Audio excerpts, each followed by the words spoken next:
Now? No? Okay, hello, good evening, very good friends. We are going to start this dialogue. We have the honor to have with us the Minister Riad Malki, Minister for Foreign Affairs and Expatriates from Palestine. My name is Senem Florenza. I am the Executive President of the European Institute for the Mediterranean. And we have here with us Mr. Lee, who's the journalist for the New York Times. And so we will devote the following 30 minutes to this, I would say, too much interesting for too long time issue of the Palestine situation as it is now. And well, this is now in special circumstances, and unfortunately, what has become to be normal circumstances at the same time from another point of view.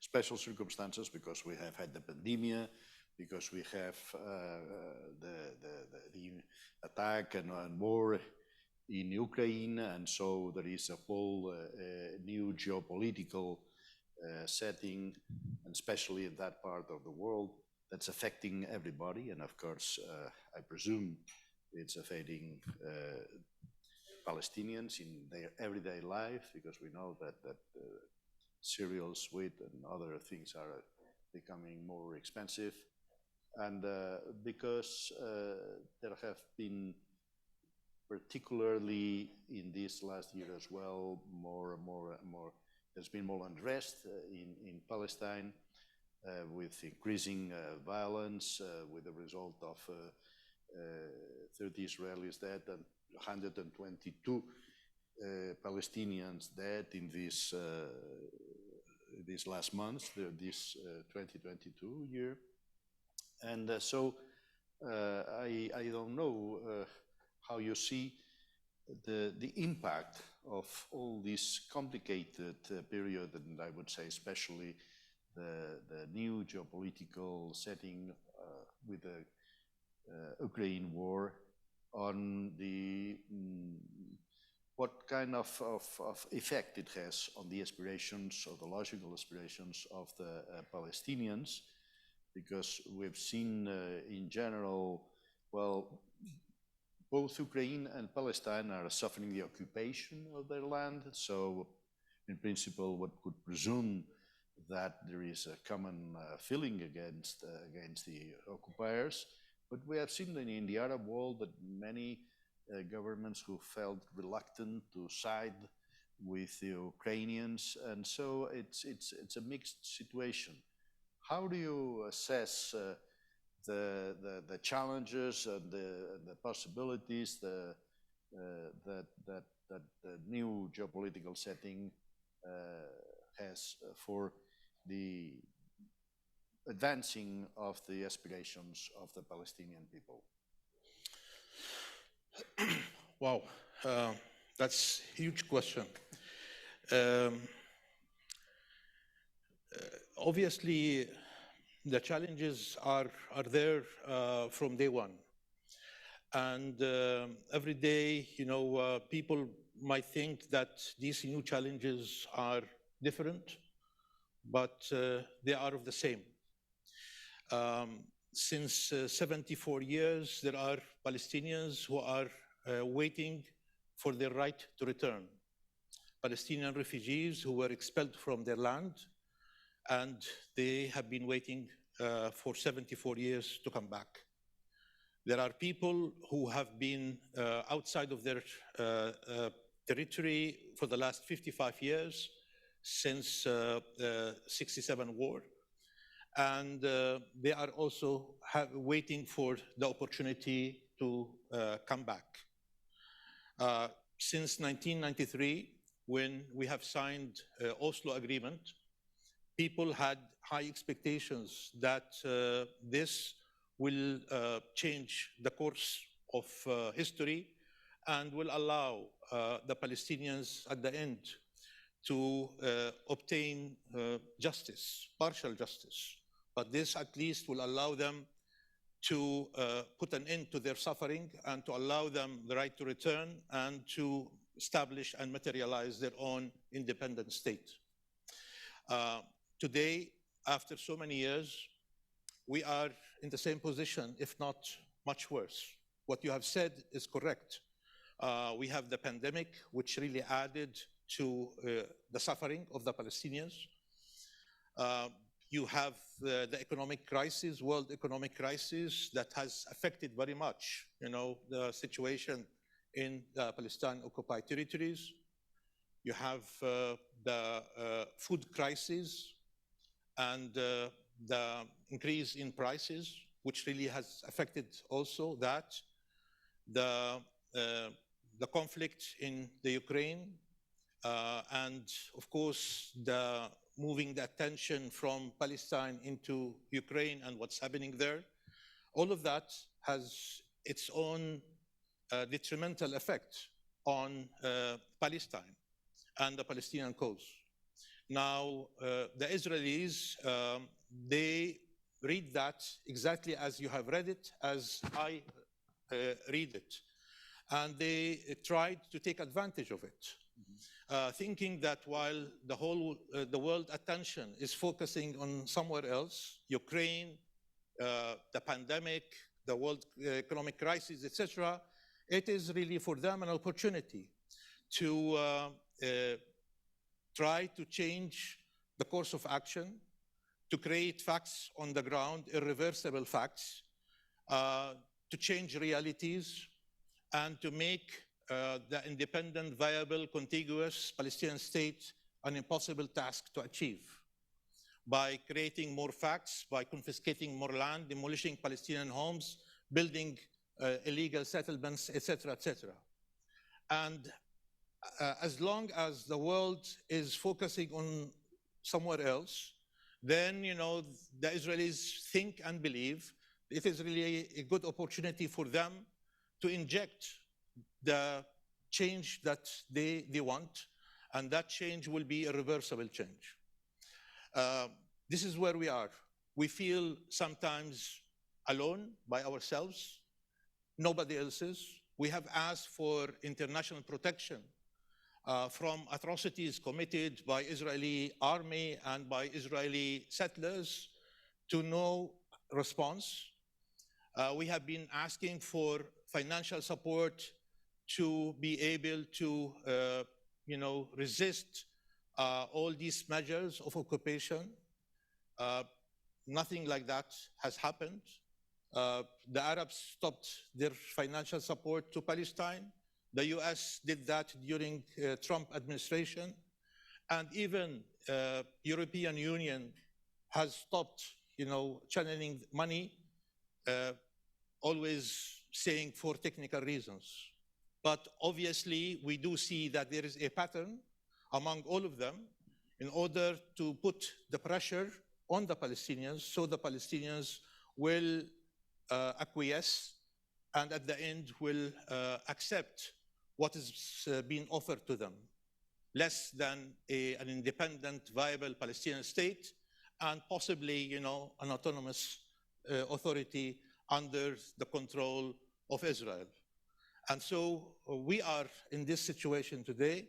Yes, the challenges are tremendous, but of course, the Palestinians are resilient, and as they have been able to face all these challenges since 1948 until today, I don't think that they have any difficulty, also to face the challenges of today. So speaking of challenges, the big news in your neighborhood recently has been the rise of a new far-right government for Israel led by Benjamin Netanyahu. So one question following after that election on November 1st, is this the Palestinian Authority's nightmare in that the politics of this new government are so far-right? Or does it present a sort of opportunity to show the rest of the world this is what Israel has really been all along? Look, if you think that the government that Netanyahu is trying to establish today is the worst Israeli government since the inception of the State of Israel in 1948, then you are wrong, I am wrong. Because, back in 1948 with Ben Gurion, he admitted, committing 51 massacres against the Palestinians. He has admitted the destruction of more than 500 villages, Palestinian villages at that time. So much worse than that, I don't see it happening today, even with the most far-right government in Israel. It is not only far-right government. It is really fascist, hating Palestinian government. It is really racist. And even there are elements who are terrorists. Ben Gvir he inherited Kach movement, the thinking of Kahana. Kahana is a movement that was outlawed by Israel, as it also was outlawed by the United States of America. And he comes in proudly saying that, he brings with him the thinking, of Kahana. So this is really the type of government that we'll see. Now, is it good or is it really bad? Well, that's a very kind of difficult question. But at the same time, it depends. Maybe it is good in the sense that, this will expose the Israeli government and its policies to the whole world. But, even if that is being exposed, do you think that there will be a reaction from the international community regarding Israel? Do you think that the international community will dare to impose sanctions on Israel the way that they have imposed sanctions on other countries? I doubt it. So even if such Israeli policies will expose their atrocities, their crimes, qualified by the ICC as crimes against humanity and war crimes, still, I don't believe that the international community is ready, and if the international community in 50 years' time will be ready to sanction Israel for the atrocities and the crimes that they are committing and they have committed against the Palestinian people. But at the same time, is it really bad to the Palestinians, such government? Absolutely yes. Because at the end of the day, who's going to pay the price is us, the Palestinians. It's not the international community. It's not you. It's not, the Italian people. It's the Palestinian people. Yesterday, they have killed 6 Palestinians. Today, we were seeing a video where they killed one person because he has resisted being detained. They killed him immediately, in Hawara, near Nablus. And that's really the case every day. So yes, we are not only worried, we are terrified that such government with such policy, with such criminals, having the authority to shoot, to kill Palestinians, it's going to be dramatic. Not only we will not be talking about an average of 6 Palestinians being killed in one day, we might find ourselves talking about 60 Palestinians being killed in one day, 20 houses being demolished in one day, something like that. The question is, at what point, at what price, at what level the international community will wake up and will say, that's enough. Now I have to react. I don't know. But until then, it's going to be us, the Palestinians, who will be paying that human price. Yes, dear Minister, there is one thing that may be seen as a worrying thing or maybe as a kind of opportunity. I don't know. I see it more as worrying. But this issue of the so-called Abraham Accords or normalization of some countries in 2020, we saw United Arab Emirates and Bahrain and then in 22, Morocco and Sudan, who established diplomatic relations and the recognition of Israel. So that's in contradiction with what was usually the practice of not recognizing till they recognize the Palestinian rights to statehood, etc., etc. And well, it seems that there are certain governments that are, if not their peoples, but governments are changing their views. How do you see how the Palestinians will deal with that? Because, well, it seems in the first phase that as if they were kind of losing some allies, but given the fact that the people of those countries, I think, continue to uphold the Palestinian cause, which do you assess would be the evolution of this trend? Of course, this was announced and brokered by the Trump administration, but well, as you said before, this is another thing that's taken place and remains as a fact. How do you assess this evolution in some of Arab countries?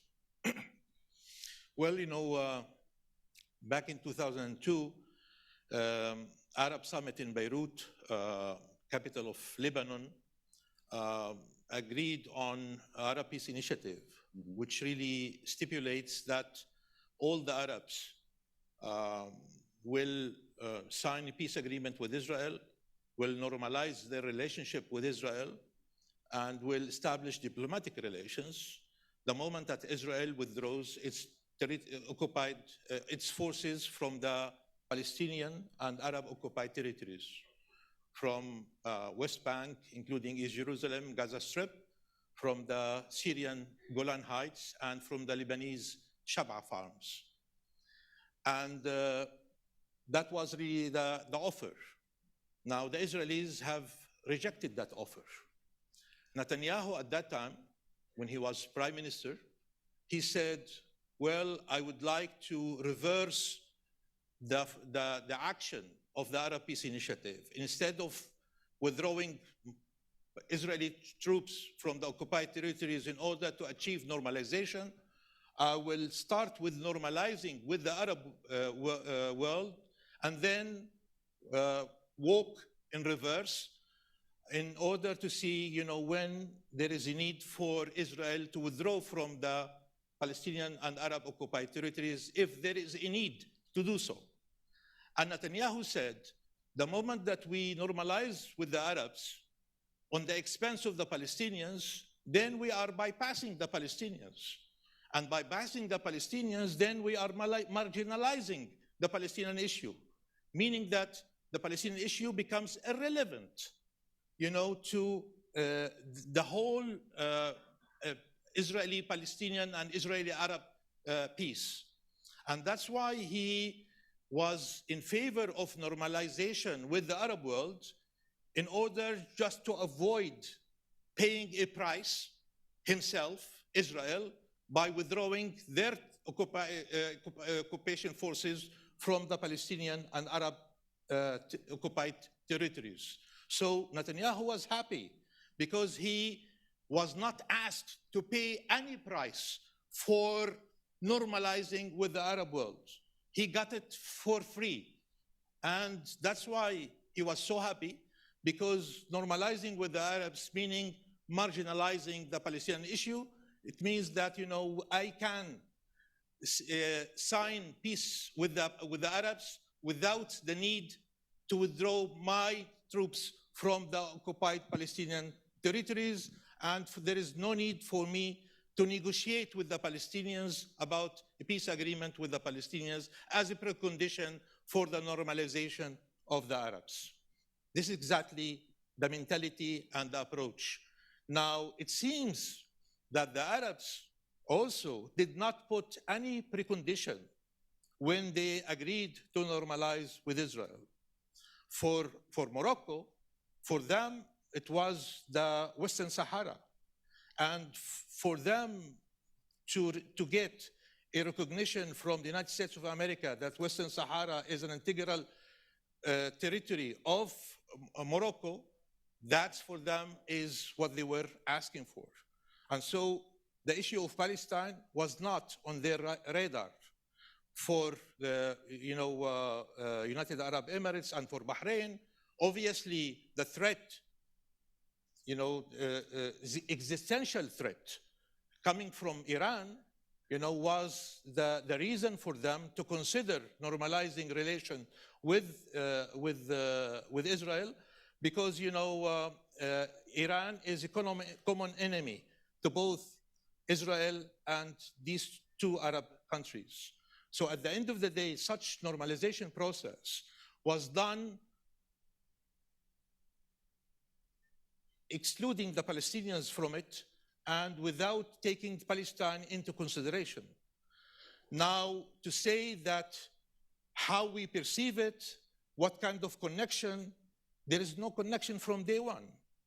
And it's very difficult to see us involving ourselves in that Abraham Accords, because from day one, that Abraham Accords was not intended to solve the Palestinian issue, but to bypass the Palestinian issue completely. Well, it should be very interesting to see how the rise of figures like Itamar Ben-Gvir will impact normalization, whether it will give pause to any other countries in the region who are considering it. But I wanted to end with a final question, turning to more domestic politics on your front. Could you talk about prospects for holding Palestinian elections, which haven't happened in about a decade and a half? Many Palestinians see the Palestinian Authority as corrupt, oppressive, not representative of their issues. What can you do to sort of regain legitimacy in the eyes of the Palestinian people? Look, we do believe that Palestinian election is not a request, an outside request, rather than it is really an inside request. We think that holding elections in Palestine is a must, is a duty, is a responsibility, because we are proud as Palestinians that even during the Israeli occupation since 1967, we were able to hold elections at all levels.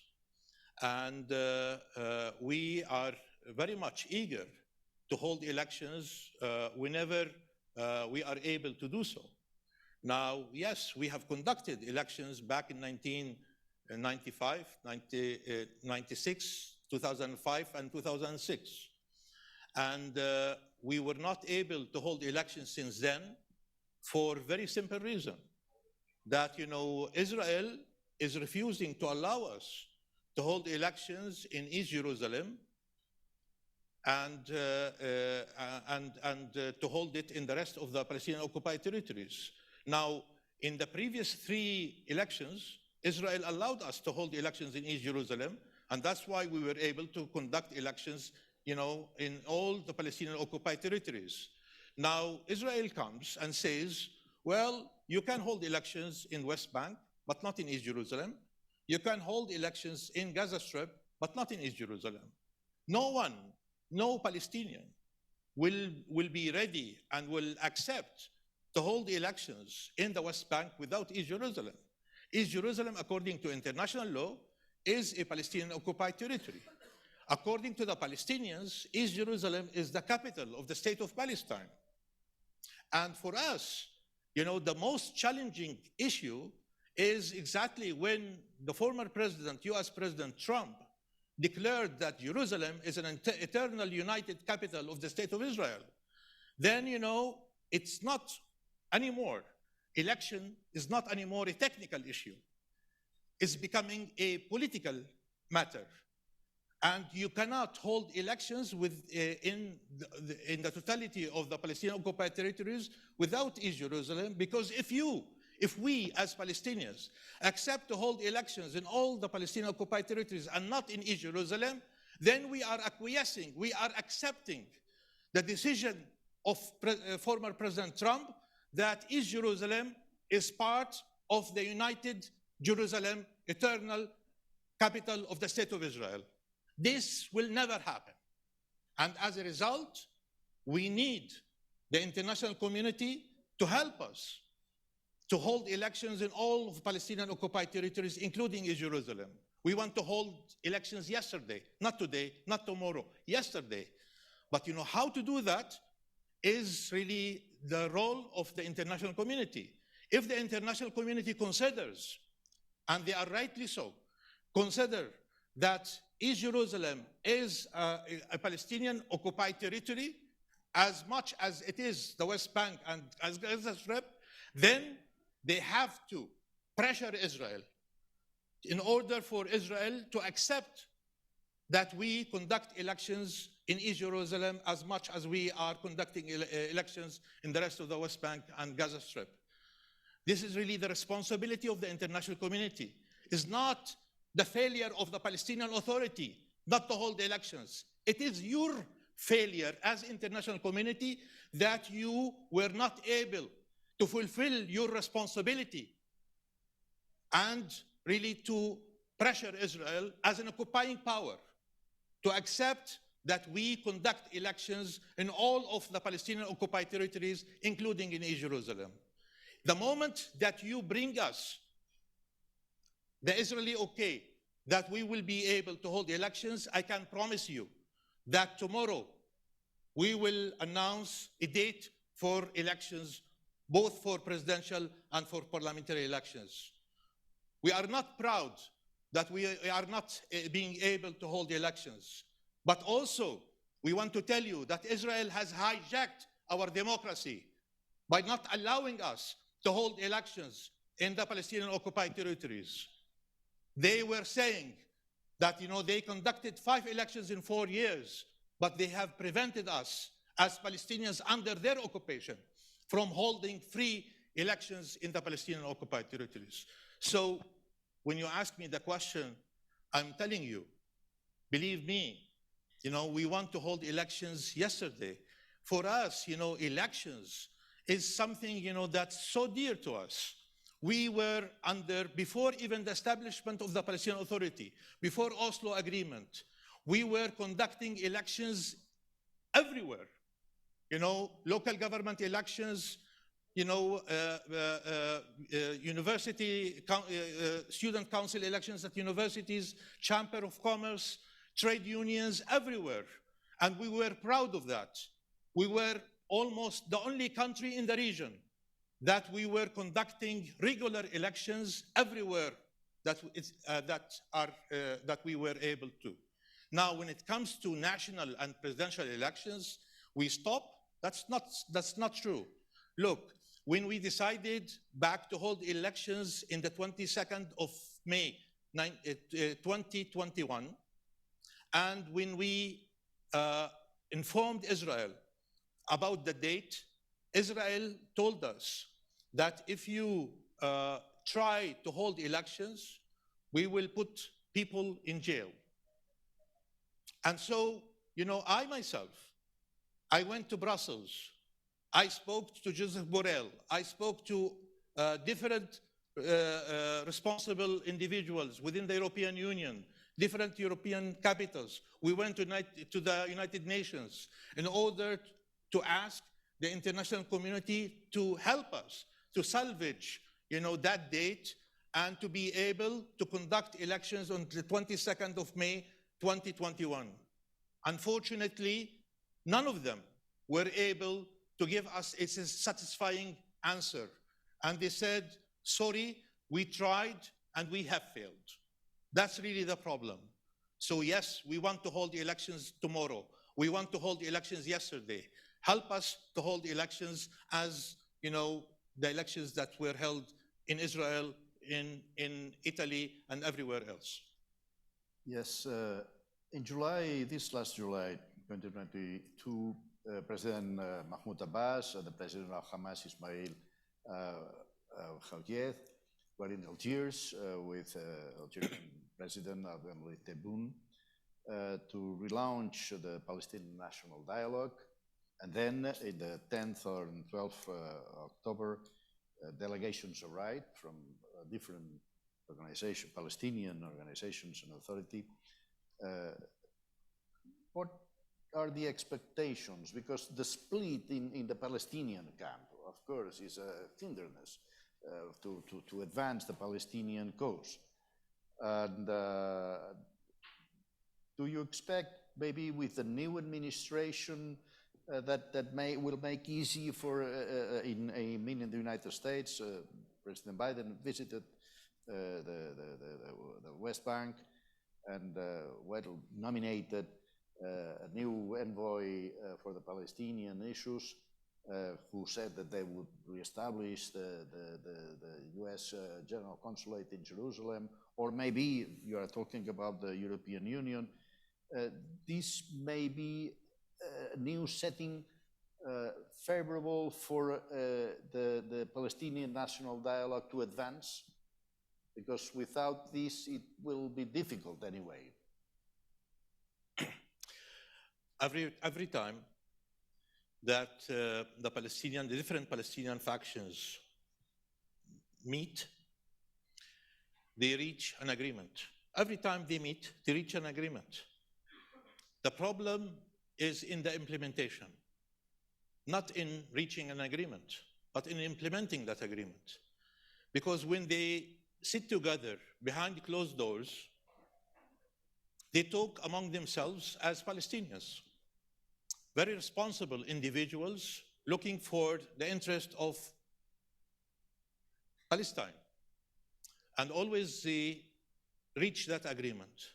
The moment that they get out of that room, then of course the external influence starts really pumping and really pressuring different factions.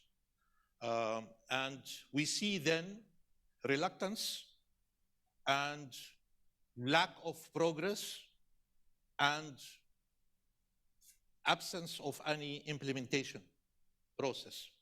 This is really the problem.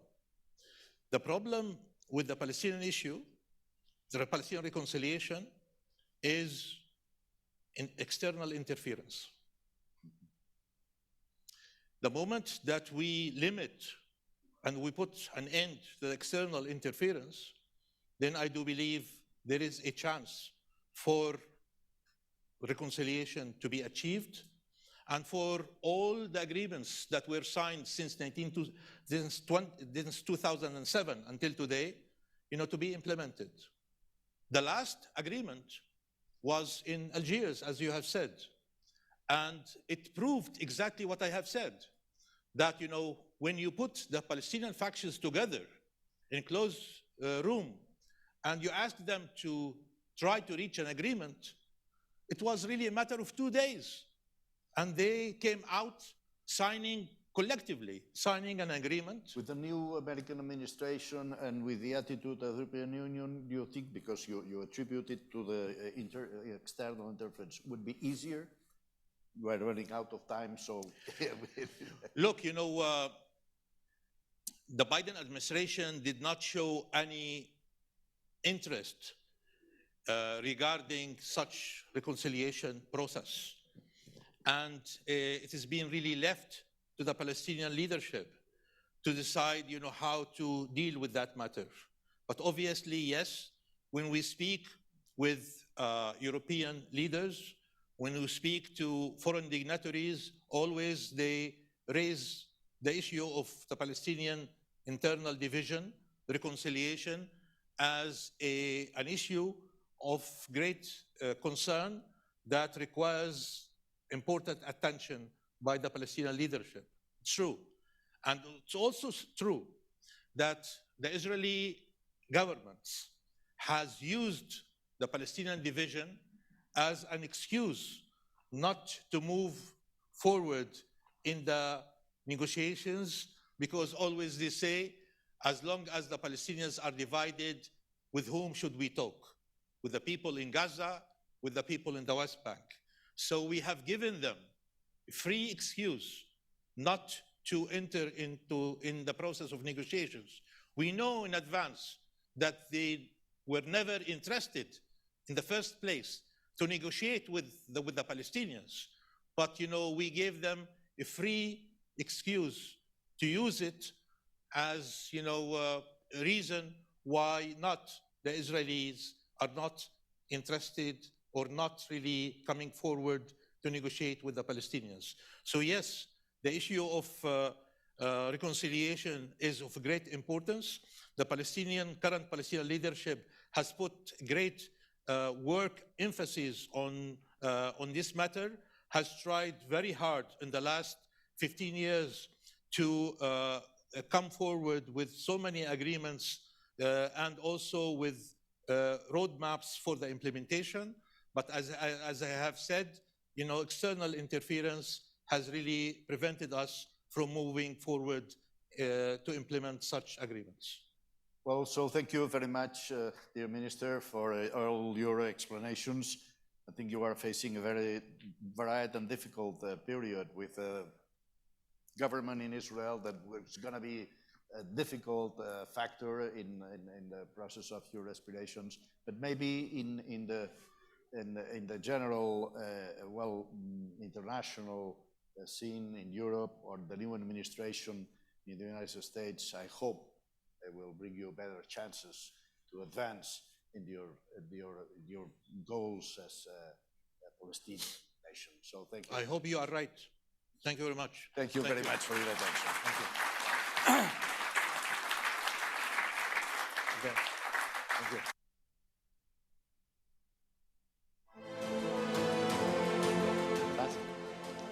Please remain seated as last session of today's ROMAD will start right away. Thank you.